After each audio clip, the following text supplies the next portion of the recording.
Big government causes big problems.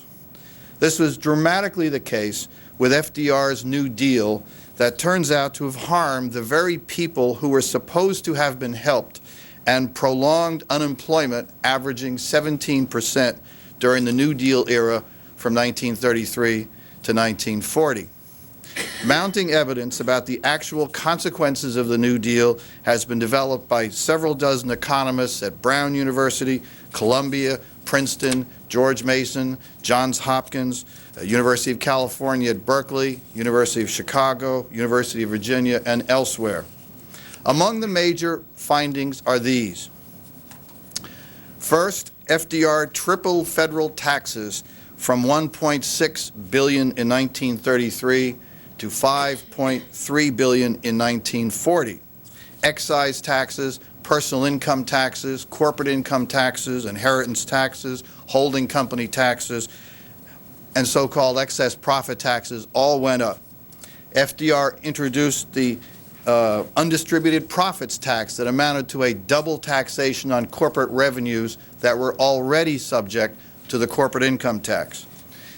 The most important source of New Deal revenue were excise taxes levied on alcoholic beverages, cigarettes, matches, candy, chewing gum, margarine, fruit juice, soft drinks, cars, tires, including tires on wheelchairs, telephone calls, movie tickets, playing cards, electricity, radios. These and many other everyday things were subject to New Deal excise taxes, which meant that the New Deal was substantially financed on the backs of the middle class and poor people.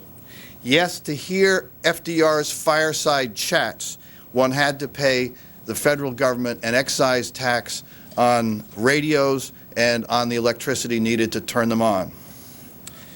Until 1937, New Deal revenue from excise taxes exceeded the combined revenue from both personal income taxes and corporate income taxes. It wasn't until 1942, in the midst of World War II, that income taxes exceeded excise tax revenue for the first time under FDR. Consumers had less money to spend, and employers had less money for growth and jobs. Second of all, FDR discouraged investors from taking the risks of funding growth and jobs. FDR's frequent tax hikes in 1933, 1934, 1935, and 1936 made it harder for investors to estimate the risks of investing. FDR attacked private property rights by seizing private land, driving private utilities out of business, arbitrarily voiding private contracts with gold clauses, seizing privately held gold, telling businesses how much they must charge for their products, how much they must pay people, how much they must produce, and where they may and may not sell it.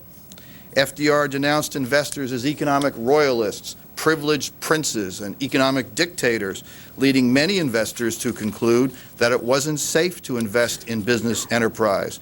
No wonder private investment remained at historically low levels throughout the New Deal era. Third, FDR made it more expensive for employers to hire people, which discouraged hiring. FDR forced wages above market levels, which led employers to operate their businesses with as little labor as possible. In many businesses, this meant introducing more machines. An estimated 500,000 black people alone lost their jobs when FDR was forcing wages above market levels. FDR's Social Security Act imposed excise taxes on employers' total payrolls and excise taxes on individual compensation, making it more expensive for employers to hire people. FDR's National Labor Relations Act promoted compulsory unionization of mass production industries that led to an 11% increase in hiring costs in a single year, 1937, which led to big layoffs. Fourth, FDR made it harder for employers to raise capital. His Securities Act of 1933 and the Securities and Exchange Act of 1934 increased the time and the cost involved in issuing securities, which reduced the volume of securities that were issued. This act benefited big businesses that were better able to absorb the higher securities issuing costs than small businesses. Big businesses had legal staffs. Interestingly, the new securities regulations failed to improve the rates of return for investors. The rates of return were no better after the SEC was in operation than it was during the 1920s before there was an SEC. So one might ask, what's the point of making it harder for employers to raise capital if you're not going to end up benefiting investors? Fifth, FDR destroyed food when millions were hungry. In an effort to raise farm prices, New Dealers paid farmers to plow under some 10 million acres of crops and destroy and discard some 6 million farm animals. New Dealers subsequently paid farmers not to grow anything on a portion of their property. This benefited big farmers who had more property to put into the Get Paid for Not Growing Anything program.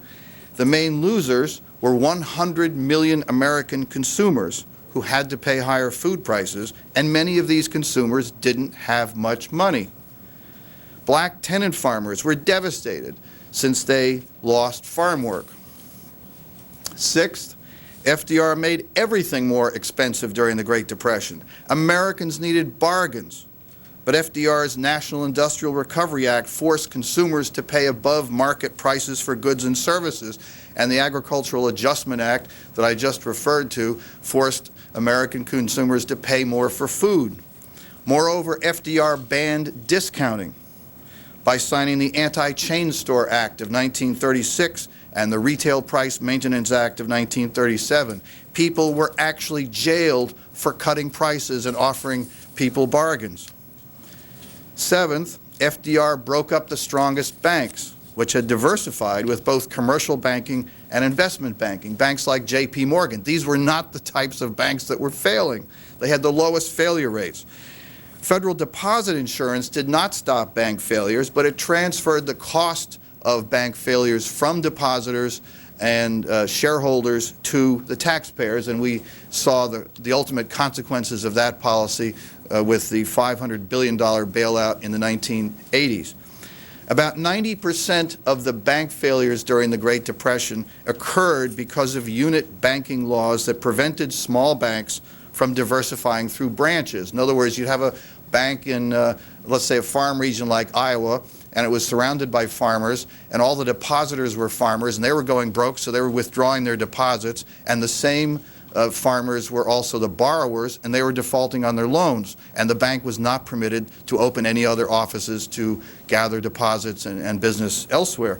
Canada, which was free from branching restrictions, did not have a single bank failure during the Great Depression.